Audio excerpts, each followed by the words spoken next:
crowded, hectic scene here. The fans have smashed through the barriers once. Quiet a minute. How long have you been a Bowie fan? 3 years. Do you think he's changed?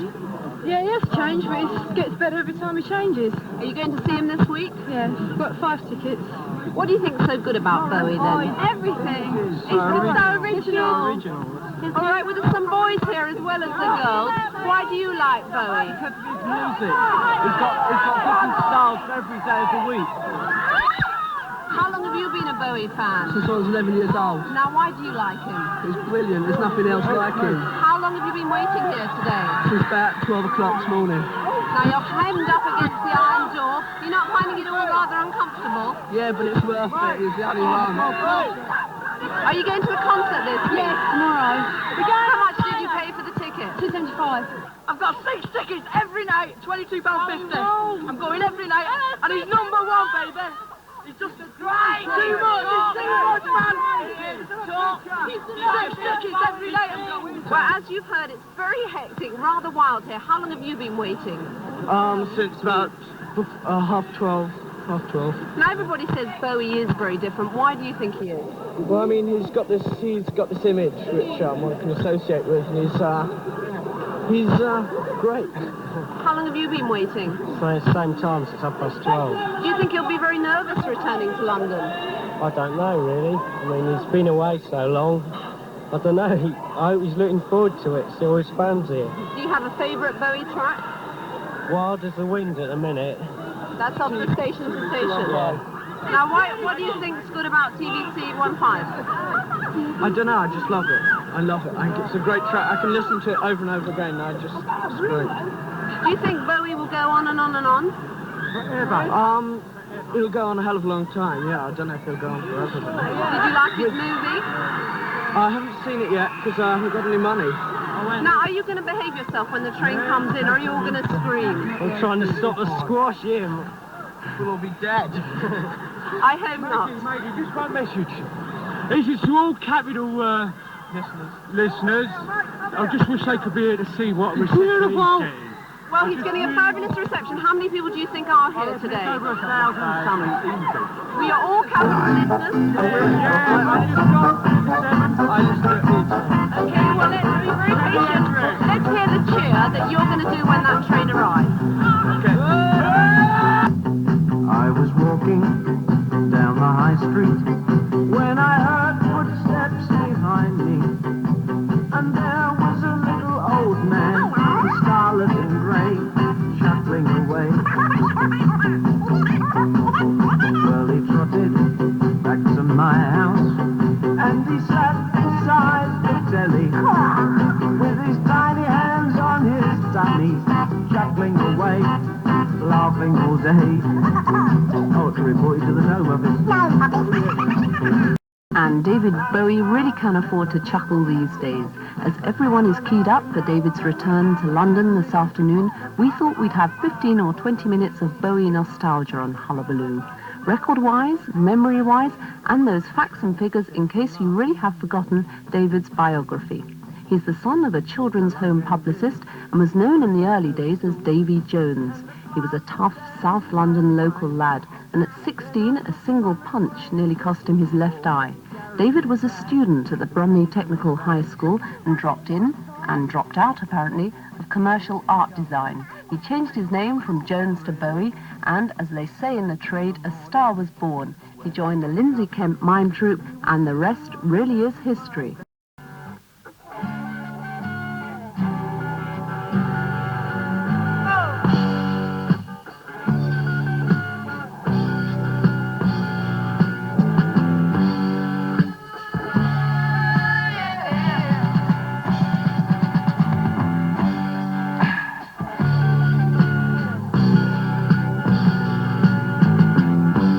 Ziggy played guitar, jamming good with Weird and Gilly and the Spiders from Mars. He played it left hand, but made it too far. Became the special man, then we were Ziggy's band. Ziggy really sang, screwed up eyes and screw down hairdo, like some cat from Japan. He could lick 'em by smiling, he could leave 'em to hand. They came on so loaded, man, well hung in snow white tan. By 1972, it was clear that The Rise and Fall of Ziggy Stardust and The Spiders from Mars was a bestseller, and Bowie received much critical acclaim. His talent as a producer was obvious on the early Lou Reed album, Transformer, and again, do you remember that hit, All the Young Dudes? Well, he wrote it, and he allowed Mott the Hoople to really get right up there in the charts. I'd kick it in the head when he was 25. Speed jive, don't want to stay alive when you're 25. And when he's stealing clothes from Martin Sparks, and Freddy's got spots from ripping up the stars from his face. Funky little bird. The television man is crazy, said we're juvenile delinquent rats. Oh man, I need TV when I got TV. Oh brother, you get it. I'm a good lad. Hey, dude, where are you?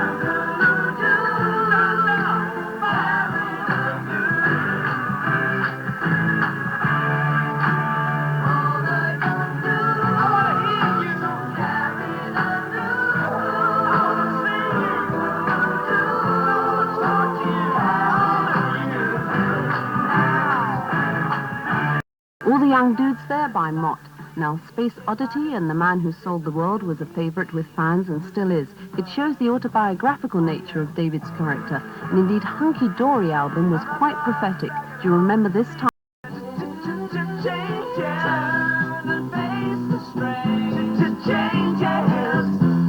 Don't wanna be a richer man.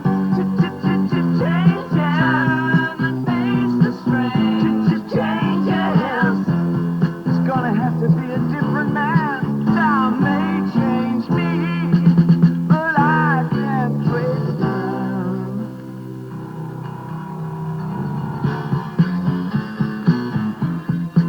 And things really were changing for Bowie. At his home in Beckenham in Kent, he spent a lot of time writing songs, but also developing his arts lab, an arts laboratory where he gathered around himself a nucleus of artists, specializing in mime, dance, and poetry.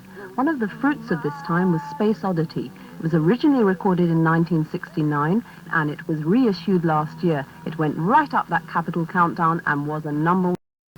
Ground control to Major Tom. Ground control to Major Tom. Take your protein pills and put your helmet on. Ground control to Major Tom. Commencing countdown, engines on. 2, check ignition, and may God's love be with you.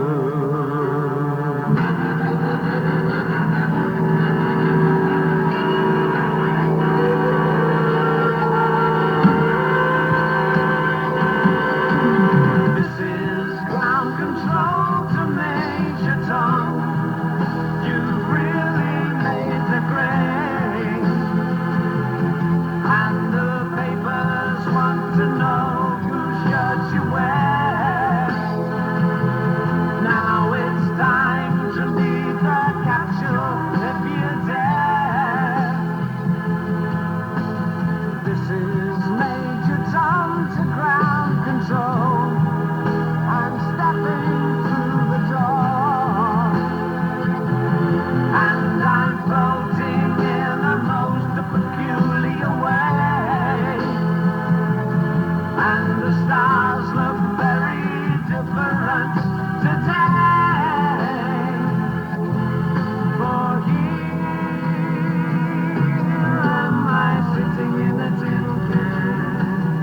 and that really is one of my favorites.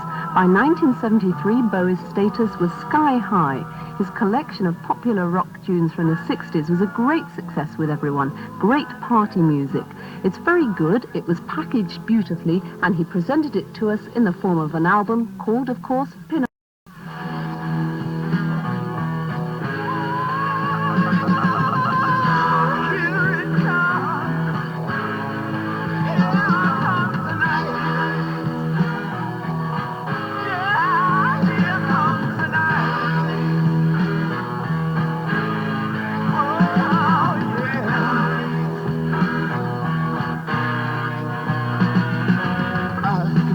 Right out my window, walking down the street, my girl with another guy.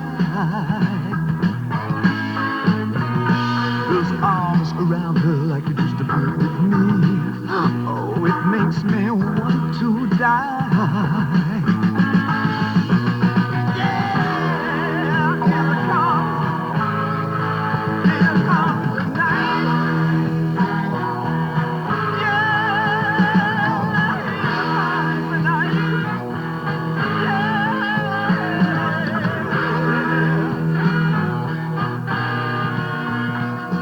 And the next pin-up was in the form of a dog. Diamond Dogs was Bowie's theatrical project extraordinaire, full of images of urban decadence and visual splendor.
Diamond Dogs from Bowie, and the British tour in 1974 really did incorporate much of this theatricality. He was dazzling on stage. I really think he is the king of glitter. Genie, snuck into the city, strung out in lasers, flashback blazers. Ate all the razors, were boiling the waiters. Talking about my road, walking on Snow White. New York's a no-go when everything tastes nice. For Genie.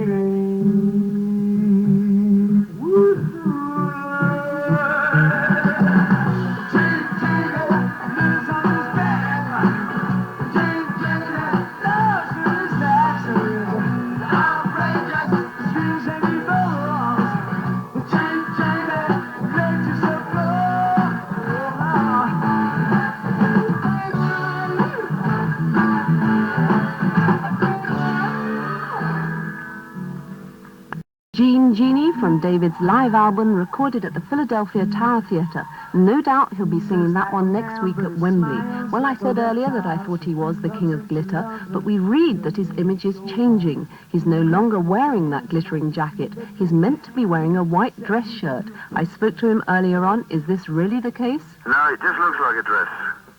Is it true? No, I'm wearing a white shirt and a pair of black trousers, and they come from a shop called Sears Roebuck in America, which is a bit like Burson's.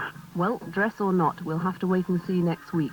Bowie's Young Americans album, featuring his million-selling single Fame, co-written by John Lennon, was a monster. Bowie liked the subject Fame, and he's quoted as saying, "It's a good topic for me. I was always destined for it."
Well, as you know, fame hit the screen and Bowie's film, The Man Who Fell to Earth, is now on. I asked him what it was about the role that attracted him. I didn't have to put on a funny hat or sing rock and roll. No rock and roll. Well, the latest album, Station to Station, certainly has plenty of it. I recorded that in California. At some studios, pretty studios in Hollywood somewhere. There was a swimming pool and free rise in a chalet, and they had a tape recorder as well, and so I recorded it there. Well, I'm sure that's likely to join the other 9 multi-million seller LPs. Bowie says he prefers branching out and taking chances rather than playing safe artistically. What about the future? I think I've got two big things to do, which is, one is to do my next album. I've got my own album to do, as Ron Wood says. And then I've got to, I'm doing an album with Iggy Pop, late of the Stooges. I'm recording him. And after that, really, I'm sort of anybody's. Well, David, here's to plenty more golden years.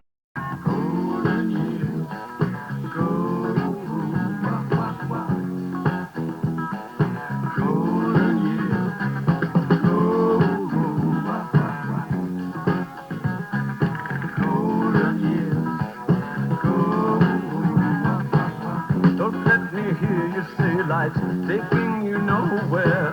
Angel, come baby. Look at that sky, life's begun. Nights are warm and the days are young. Come baby. There's my baby, lost that's all. But I'm begging you save a little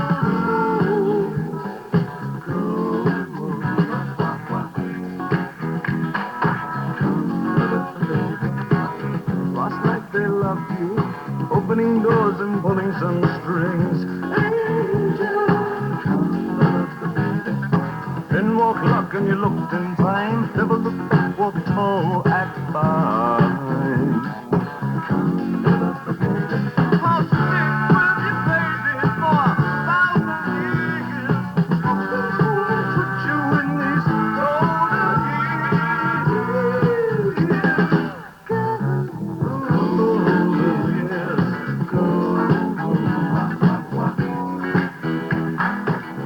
Looking back at the golden years of David Bowie.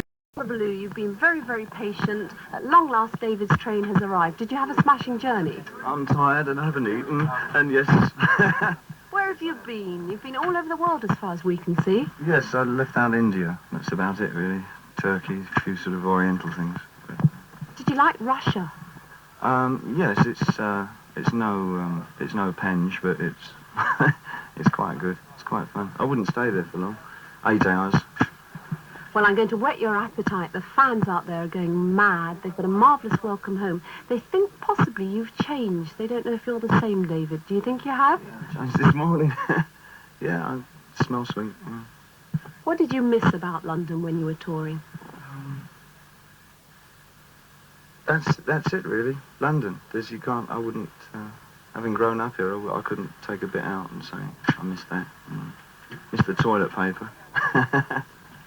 Do you feel nervous about tomorrow's concert? No, I'm excited, very excited about it. Nervous in a very theatrical manner, but not paranoid. Have you found that the show's gone down better at certain places than others, or not? Yeah, I guess so, but no one country, all countries have received it the same way. I think they find it very new, very exciting, because it's stripped down. It's not, it doesn't look like an old glam rock show. It doesn't look like a circus. It's probably the barest show that's been seen in a long time. That's interesting, because we've been reading that the Stones have got a massive entourage and it's costing them over £1 million. How many people have you been touring with? With me personally, 3. And what about lighting equipment? Massive? You know, we've got some lights, we've got some neon tubes out of offices. But I saw the Stones show a year and a half ago in America. I know the thing. I know what they're using. Yeah, it's a lightweight show. I think with the band and with the road crew and lighting people, there are about 25 people in all. And it's very enjoyable working that way. I'll be there to see it. David, the last time we talked, you were about to see the movie. What did you think of it? I was terrified. It was a terrifying thing. It shook me up a lot, I think. I didn't expect it to be that potent. Very potent movie. Has it inspired you to do another of that kind of thing, that kind of movie? Yeah, I think I like the Stark syndrome. I've liked that since I was an art student. I think intensification of people's moral growth and the way it gets dissolved and decayed is always interesting. I'll become an old roue in the next film. What about mime? Do you ever do any of this on stage, or is that the olden days? No, I drink a lot. I do not wish to hear about that. We thought we'd ask you if we were inviting you to take part in a special Bowie TV show that we were going to put on. Who would you like to be on with you? Who would you invite as your guests? Oh, I don't know. Who's in England at the moment? Oh, we'd get them from anywhere. Who would you like to be on your show? Christopher Isherwood. Maxim Gorky and Mark Bolan. Well, as we're sitting here, David's been handed a Pepsi. I must say, I don't envy you travelling in a small carriage. Do you actually enjoy train journeys? I love them, adore them, yeah. I think it's far too easy to go by plane. You miss the desperateness and the hardship of travelling. I like the hardship of travelling. I like to know I've left one country and made an actual effort to get to another, and it's a very important part of my life is travelling, is with any entertainers. I want to make the most of it, so I do it to its fullest. Have any funny things happened, David the Extremist, whilst you've been travelling? People come in and said, oh, excuse me, I didn't know you were here. What, in this train? Not in this one, there's nobody on it. What about other trains? Other trains? Oh, yeah, I pick up a little bit of language and, just talk about what people are like, and it's very easy going on the train.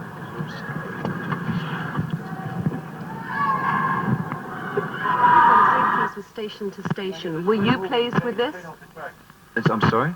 Were you pleased with station to station? I like station to station. Yeah, it was a good album. Not every album's very good, but it's like painting. Not every painting's very good. It's, you do as many as you can and try and do something different picture, and some of them are good and some of them are rotten. David, it's been lovely meeting you. We've got to go because your fans are waiting. Can we have one hello message for all Capital listeners who are so keyed up for your return? Oh, smashing, yeah. Hello, everybody. I hope you're smiling. I want to see lots of smiling faces in London. I've missed that a lot. Good luck with the tour tomorrow. Thank you very much.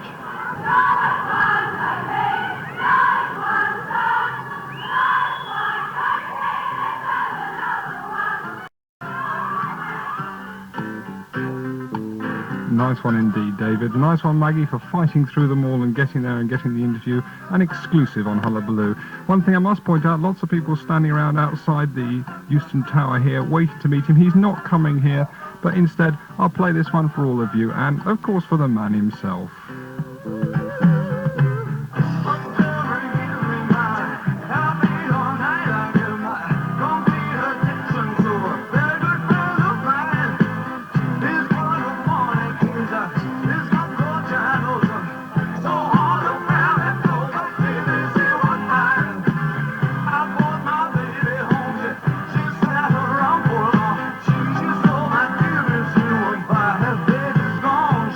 She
C15 from David Bowie. And if you can manage to get any tickets, his concerts are from tomorrow right through to Saturday at Wembley.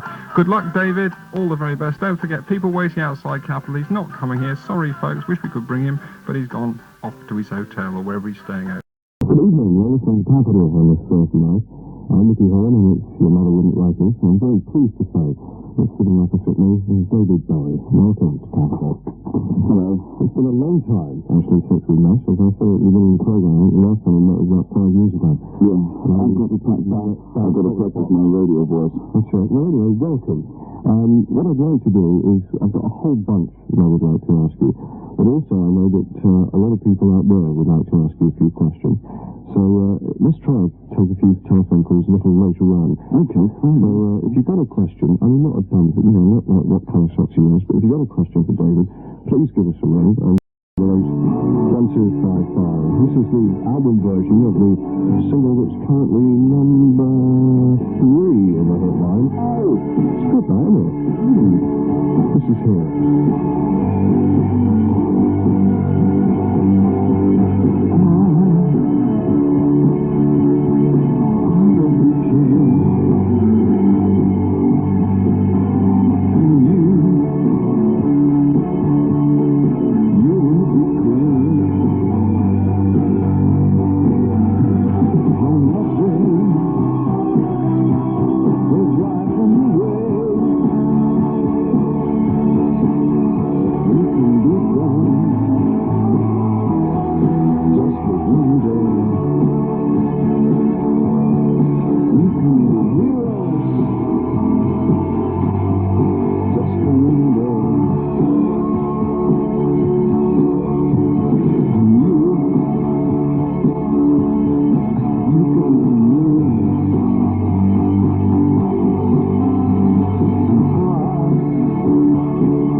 to talk to the guy himself? Or... No, we actually get to talk to the guy himself. That's terrific. Well, we won't do that just for now. Excuse me for fading that out, because we've got about 50 minutes left, and there's a whole lot of stuff I want to talk to you about.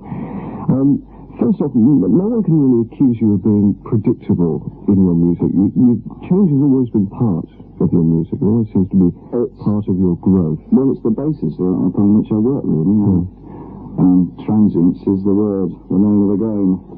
How did you and Brian Eno get together? Well, we've known each other for a few years, but we've never been in sort of the correct circumstances where it was good to work with each other until recently.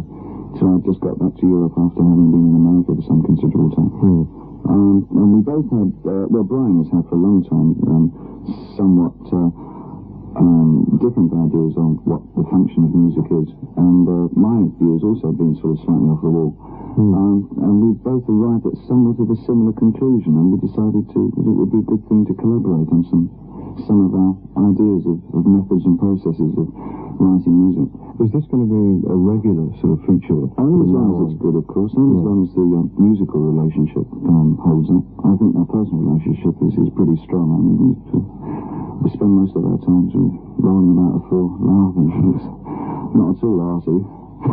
Can I talk about this sort of change from the R&B influence? Because for I think 2 or 3 albums, there was a very strong R&B influence that started with Young Americans. And then all of a sudden, Low comes out, which is a real shift in direction. Well, not all of a sudden, really. I mean, it was sort of prefaced by Station to Station, and that sort of heralded my longing to get back to Europe, having been in America for such a long time. And I think it was quite logical that the albums that did have a strong R&B feel, when you look at the cities where they were recorded, Philadelphia and New York primarily, I'm very vulnerable to the environment that I'm in, and I get completely taken over with it. Well, this latest album has been recorded in Germany. Why did you go over there? And why specifically Germany? Well, I've always found that once I got to know a city too well, or any environment too well, I couldn't write anymore. I have to be fairly uncomfortable in any given situation. And what better uncomfortable situation to put myself in than a city with a wall around it. And that provided the friction I found necessary for continuing some kind of creative bite to what I was doing. What about the track Blackout? Is that specifically Germany? No, I mean, one can be in a place and not necessarily have to write about it all the time, but it's certainly affected by the standards in that city. That one was a reflection of America from a bit of a distance. Okay, this is David Bowie from Heroes, and this is Blackout.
heroes. I was saying to you earlier, David, that your association with Brian Eno and also Mr. Fripp is slightly reminiscent of the Arts Lab in Beckenham, which is, the days of your youth. Have you ever sort of thought about the fact that you're in a way going back to that now, and that it's almost becoming full circle? I think it's sort of reminiscent in as much that we have this sort of, well, on my part, fairly naive ideal that one should keep re-evaluating a musical position. And I know Brian wants to put music to work. He wants music to go out and get a job. He wants it to do something apart from entertain. So it has something of that in it, that let's try and do something with music that is stimulating on any other level other than just pure enjoyment, as well as enjoyment. I mean, Yes, it's still got to be fun, isn't it? I don't know if it's got to be fun. I wouldn't get that flippy about it. I think it has to be enjoyable. I think there are various degrees of enjoyment. I mean, it depends if you're S or M, you know. Let's take the first of, hopefully, a few phone calls tonight. Andrew, I believe, is on the line. Good evening, Andrew. Hi. Hello. Go ahead. I'll turn my headphones down so there's some feedback. Good evening. I was wondering if in the near future there was going to be any chance of a tour involving some of the smaller concert venues, such as the Rainbow Theatre or the Hampstead Odeon, rather than places like Earls Court or Wembley. Yeah, well, that's an interesting sort of proposition, but the problem I've found with that in the past, I think it probably could be rectified when I don't sort of remain quite so professional about it all, is that if I have to cover a large amount of countries, which I generally do on a tour, it's more practicable to play a larger venue and entertain a lot more people. And I do like being a performer, and I like being seen by other people, but on another level, I would like to play smaller venues, and it has occurred to me over the last few months, but I must admit I've done nothing actually dramatic about actually doing it. But thanks for letting me know I should be doing that, and I'll certainly think about that. Yeah, I think it's better than doing larger venues where you tend to lose the atmosphere. Well, let's say as well as. Sorry? Let's say as well as, because there are various things you can do in a small venue that you obviously can't do in a large one, but it works vice versa as well, you see. True. Okay, Andrew, thank you for calling. Yes, Tar. Can I talk to you about the last concert tour that you did? That was, I just remember the white light, and that image that comes on. And also the film, the Salvador Dali film, and Chien Andalou. That's right. Chandelier. Yeah. Why that movie beforehand? Because it was very bizarre. Well, or was that the reason? I liked it. I mean, I like those old surrealist things, and I always liked Roynell. He was a great filmmaker. And I think it was extraordinary to see Dali in a movie. I thought that was sort of something people should have a look at, really. I'd seen it, and I always loved it, and I thought I'd put it on a bigger circuit. But there are no moves afoot for you to do any concerts in the near future? I have planned on something next year. I haven't fitted it in anyway yet, but it's pretty optimistic that I will be doing something. Fine. It's 10:20 on this Thursday night. You're listening to Capital. My guest tonight is David Bowie, something from the early days. And good evening to Alan, who's on the blower at the moment. Hello, Alan. Hello there. Hello. Good evening, David. Hello, Alan. Where are you? Actually, I'm in Battersea. Oh, here. Oh, can you hear the Who? They're just down the road. They're making a record near you. Yeah, that's a couple of roads down the street. The question I'd like to ask is if you could tell me who are or were the Bewley Brothers, and I don't mean the music company. Yeah, Bewley Brothers, well, they were, I suppose, very much based on myself and my brother. My brother was one of the bigger influences in my life, and as much that he told me that I didn't have to listen to the choice of books that were recommended at school, and that I could actually go to a library and go and choose my own, and sort of introduce me to authors that I wouldn't have read, probably. Yeah. You know, the usual sort of things like the Jack Kerouacs and Ginsbergs and E. Cummings and stuff. I understand you're very keen on Burroughs as well. Burroughs, yeah. I mean, Burroughs was very instrumental. As soon as as I met him, I mean, he convinced me that the marvellous things that you can do with a cut-up technique, and I incorporated that on some of the stuff from Diamond Dogs, and I've never dropped it. In fact, it reveals itself to its fullest extent, I guess, on Heroes more than anything else. Yeah. Okay, well, thanks very much, and keep us to work up. Thanks very much. Bye. Alan, thanks for... There's a gold note.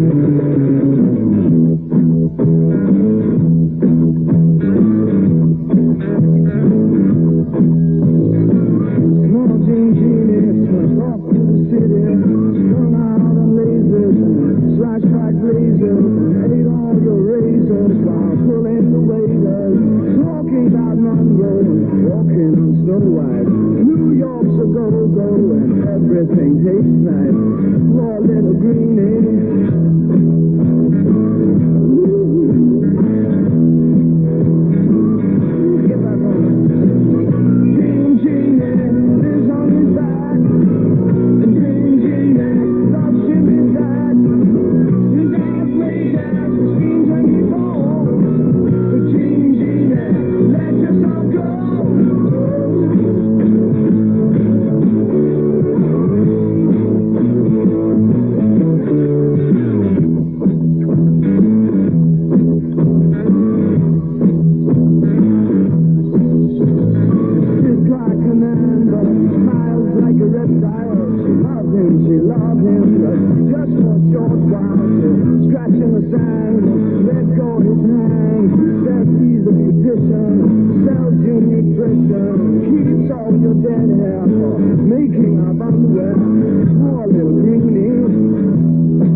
sitting there as we were playing. I wasn't sitting here, I was sitting here. Giggling.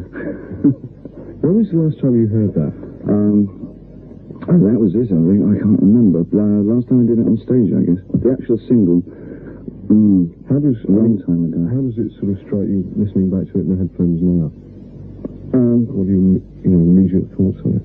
Detroit, quite honestly. I think it takes me back to Detroit. Obviously, that's where it was written. But And it sort of, you know, triggers off reactions to how long I've known Iggy Pop and what he's been through and what I've been through and how we both kept sort of going in and out of each other's lives and what's happening now, that sort of thing. Because it was sort of an Iggy song. Talking of Iggy, actually, I was telling you earlier, while the records were playing, that he came in, did an interview, and I said, you know, how would you describe David Bowie? And he said, in a very deep voice, David gave me mouth-to-mouth resuscitation at the point of death. And his new album is very you. Well, no, it's not. It's sort of, I'll call it piggyback enthusiasm surgery. It's, he was sort of wary about getting back into everything again, and I was so enthusiastic that he should do. And I hope that I sort of, you know, instigated a degree of enthusiasm in himself, and I think he has. I mean, he's really enjoying it all now. Well, the fact that you weren't on his latest tour, I mean, a lot of people expected you to be there to sort of, I suppose, that would have been rather sort of, you know. Yeah, I wanted to do that first tour with him very much, and just to sort of, you know, be around and, you know, make sure, whatever. Okay, it's Capital. My guest tonight is David Bowie. It's 10:30, and Paula will be on the telephone in just a second. Capital, your mother and David Bowie, and it's also Paula. Good evening. Good evening. Hello. Hi, David. Hello, Paula. Welcome back. Ah, thank you. I didn't know I'd been. Well, you've been out the country. Oh, yes, right. What I'd like to ask you is what you actually thought of the film The Man Who Fell to Earth and your acting that you did in it. As it... What, sort of watching it afterwards, you mean? Yes. I tried not to look at my acting. I tried to look at the film as a whole. I found it very puzzling and quite disturbing. I can't fully say that I understood it on a sort of a straightforward level.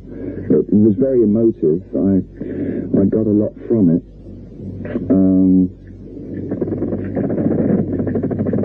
That's as far as I can go about talking about it from that side of the sort of... How much, sorry Paula, can I just come in? How much did you identify with the character? It seemed a great deal, actually. During the course of the film? Yeah. I identified with him more afterwards. It was a sort of a hangover effect for about 6 months. And Nick warned me about that, because he said if you're new to films, it often takes about 3 to 6 months to sort of shake off the role that you've played. And it did, and because I'm so apt to sort of, you know, get turned on to the idea of finding new charismas, especially as character work on stage, it sort of, you know, did cling on for a bit, and certainly influenced station to station. Paula, is there anything else you want to ask? Sorry. But you found you couldn't be very sort of objective about your acting and looking at... Not at all. I'm not very interested in my acting. I don't want to be in acting, see. I want to direct, so I was much more into... on the film, I was watching Nick most of the time, and in the cinema, I was still watching Nick most of the time. Paula, thank you for calling. You're going to do another film, which is where you're portraying Egon Schiele, the artist.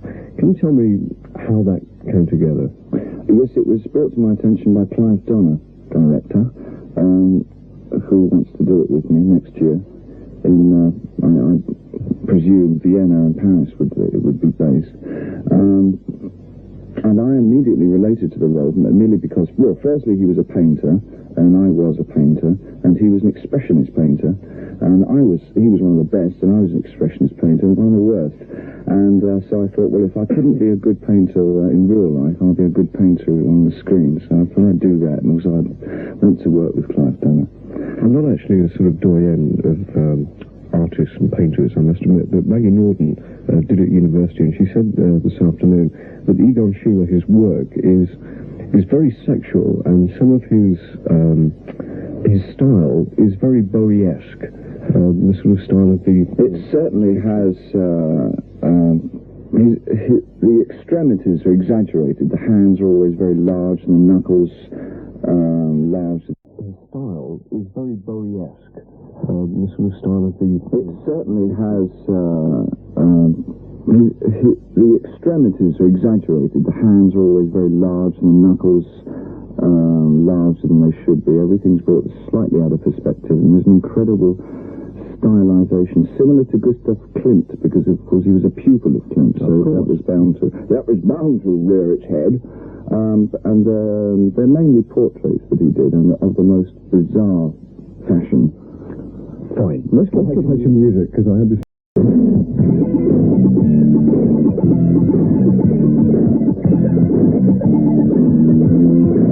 You're just a little girl with gray eyes. Never mind, stay darling. Wait until the crowd rides. Oh, wait until the crowd rides. You're just a little girl with gray eyes. Deep in your room, you never leave your room. Something deep inside of me, yearning deep inside of me, talking through the gloom. What in the world can you do?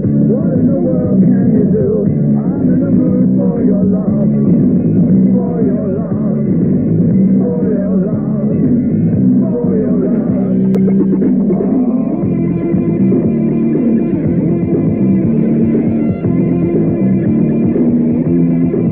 I'm just a little bit afraid of you, 'cause I'm gonna make you cry, but wait until the crowd goes. Oh, wait until the crowd goes. I'm just a little bit afraid of you. So deep in your room, you never leave your room. Something deep inside of me, yearning deep inside of me, talking through the gloom. What in the world can I do? What in the world can I do? I'm in the mood for your love, for your love, for your love. What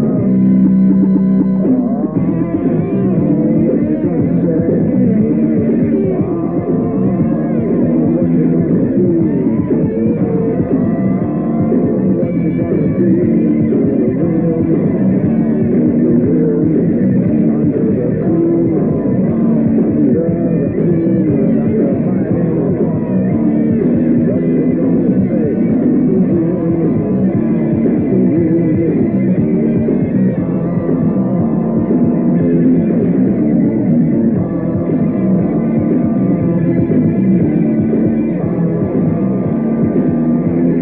Don't forget, after the news at 11 tonight, it's Tony Myers from The Late Show, and he'll be featuring the album that he's done all this week, the new one by Just Roden, which is called The Player, Not the Game. Back to David Bowie.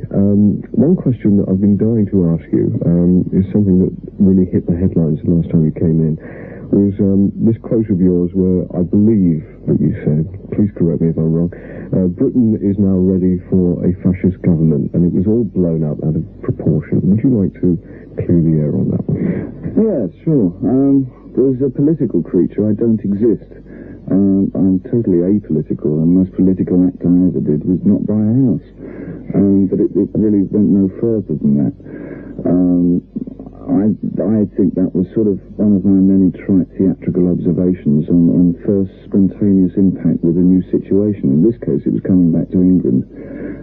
The first thing that I saw, which I thought was transparently obvious to everybody, was that the conditions here were remarkably similar to those in Germany, sort of in the late 20s, economically and the sort of the social inclinations. And it sort of spouted out from there. But I thought it was it's certainly the last thing we need, and I think it's the last thing we'll get. Because you've now left America, you finally sort of got your roots out of America, and you're now very transient. What is it, in about 10 hours' time, I think you're going to Israel? Yes, I hope so. If we can find a plane. And you just keep travelling around and around. The fact that you have no roots at all, and you feel obviously much happier now that you've left America and that you are moving around. Yeah, well, of course. I mean, an Englishman can stay in America for only, such a length of time, and one sort of really wants to get back.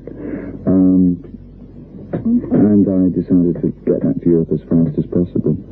And having found a breath of European air, I can now go on a little bit more, travelling probably to the Far East more this time. What was it about America that really did you in? I mean, writing about it so constantly was because I have to write sort of within, as I said before, the area that I'm in, and I was in America so much because of various work situations like the film and the touring situation. So I sort of was all America'd up, and I wanted a fresh vista to sort of... Because I suppose a lot of people saw that Russell Harty thing of you sort of travelling around America in that amazing limo. Yes, it's all quite bizarre. Yeah. And that's an element I had to sort of kick in the head. I mean, I had to get rid of that. You had to get that out of you? Yeah. Well, no, I mean, I didn't want it in my system in the first place. I found myself in this incredible archetype rock and roll star situation, which was the last thing I ever wanted when I started using rock and roll for my own devices. How would you feel if I played Young Americans next then? Oh, livid. Fine. Back in a second.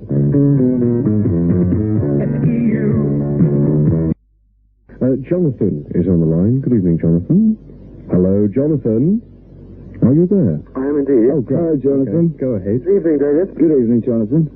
Yeah, the question I wanted to ask you was the fact that in listening to your last two records, I sometimes listen to them and get the impression that you're very depressed, and other times I listen to them and I feel that you're experimenting in a very negative environment. And I wanted to know, you know, if you were depressed or if you were purely experimenting. Well, you're sort of right on both counts, but I don't know whether you came across that accidentally or not. I'll try and explain. I was feeling pretty depressed when I removed myself from America. Yeah. And but at the same time, I was delighted and titillated with the prospect of being on my own somewhere, which is exactly what I did. So Low does sort of serve both functions. It's a desperateness of having left a situation that I didn't care to be in, and which had caused the depression. And the situation I found myself in was lovely, because I was in a tiny little place in Berlin with nobody knew me there. It's very anonymous there, you know. You can walk out and buy cat meat and everything. And so I was sort of delighting in that for you know, first time it's happened to me for a long time. On Heroes, I think, yes, of course I'm experimenting. I was experimenting on both. The ultimate idea between Eno and myself was to sort of develop a new musical language with which to work. Well, that's more my reason for making the albums.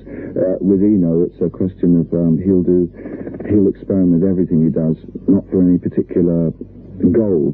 I still have a goal fixation on some things, and it's really looking for a language with which to write further things with. So we're sort of, but out of the things that we're writing, we find that we're coming up with sort of weird ethereal statements that we didn't know we'd made.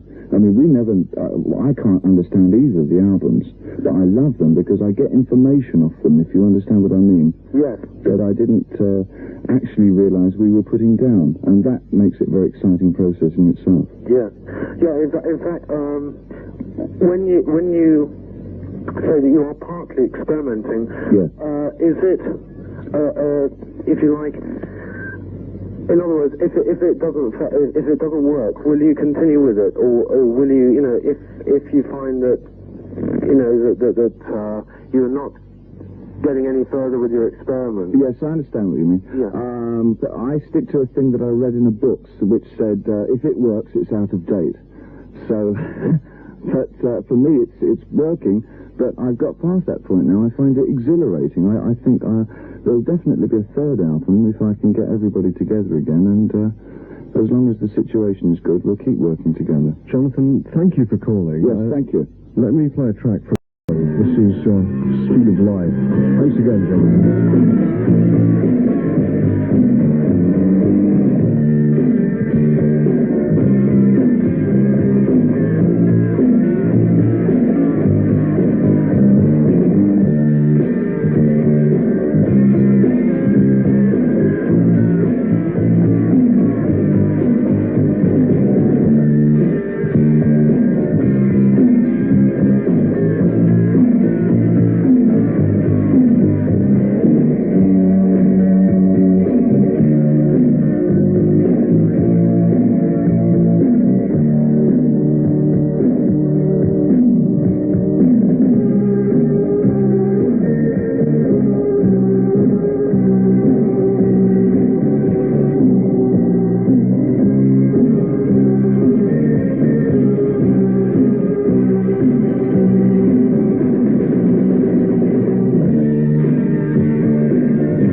track that intrigues me on that album, and I hope I'm going to get in between now and the time that Tony Mike comes in, is always crashing in the same car.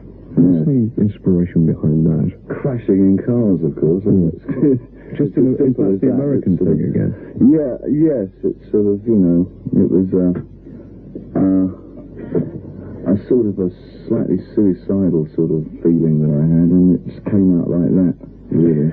During that time in America, I mean, you change managers almost as often as other people change clothes. Not true, sir. I had one manager. There was Ken Pitt, there was Tony DeFries, and then there was sort of Michael Littman, which wasn't really... Well, it wasn't really a management system. And now you have no manager at all. No manager at all, no.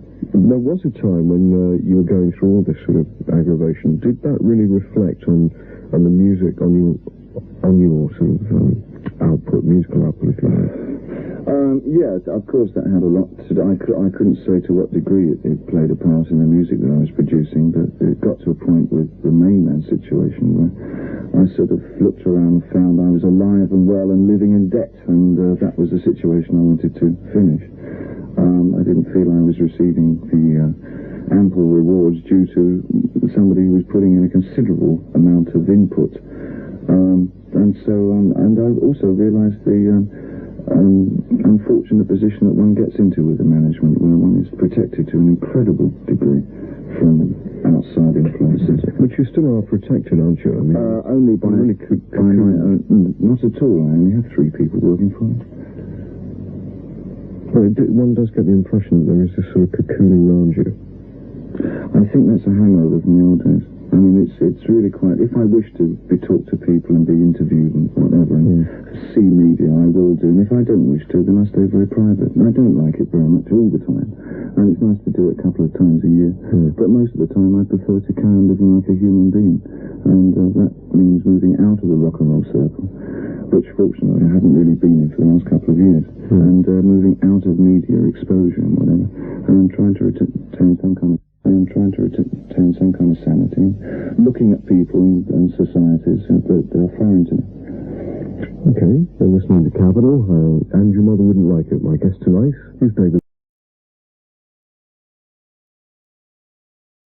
David, unfortunately, we're now going to take the final call. If you didn't get through, commiserations, but we do have to close the lines down now.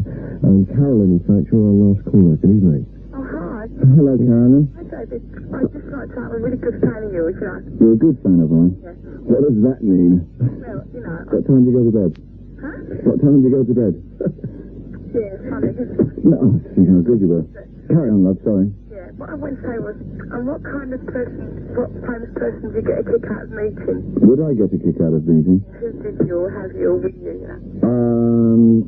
Well, who I did get a kick out of meeting, of course, was John Lennon. I mean, you know, I've always wanted to meet him. He was my favourite Beatle. Who I would get a kick out of meeting, I don't think anybody really. I much prefer to see their influences, but if I can react question, somebody I would have liked to have met would have been King Arthur of England, being a strong sort of... and I've started to get kind of interested in Celtic history and the history of England, which sort of I was sadly lacking at school. I never got a rotten history master, so I turned right off the subject. But, sorry. And I got interested in it again. Carolyn, thank you for calling. Are you still there? She's gone. I think she's gone. Good night, Carolyn. Good night, Carolyn. I think to sleep. This is Beauty and the Beast. I know what time to go to bed now, Carolyn.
Something's in the way, there's a slaughter in the air.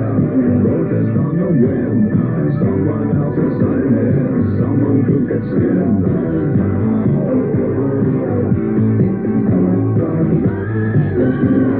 Someone makes a priest, you can't say no. The beauty and the beast,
Out of the studio and he's melted off into the night. He's off to Israel in the next few hours. I really hope you enjoyed that. I must admit that I was really nervous to begin with, but I think it was all right. I hope you enjoyed it. That is your mother for this evening. It's Mr. Myers on The Late Show after the news at 11, featuring the Just Roden album. I look forward to seeing you tomorrow night between 9 and 11, and in about an hour down in Wood Green. Anyway, have a nice evening. See you tomorrow night.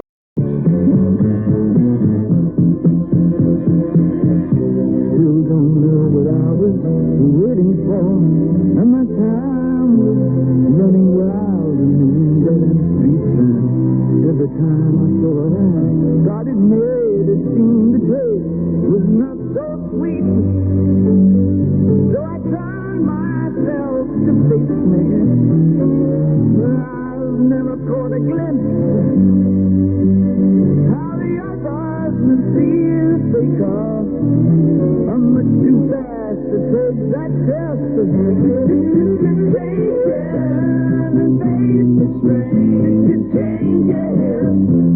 I wanna be a richer man.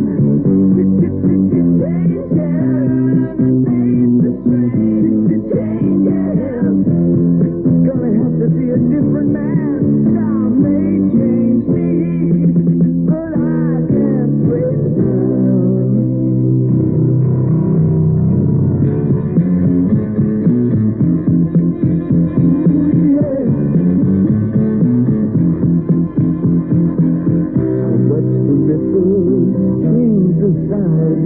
Would never leave the stream with one permanent dance. So the days float through my eyes, but still the days seem the same. And these children that used to run as they try to change their world are immune to your confrontations. They're quite aware of what they're going through. Change, change, change, don't ever to grow up out of there.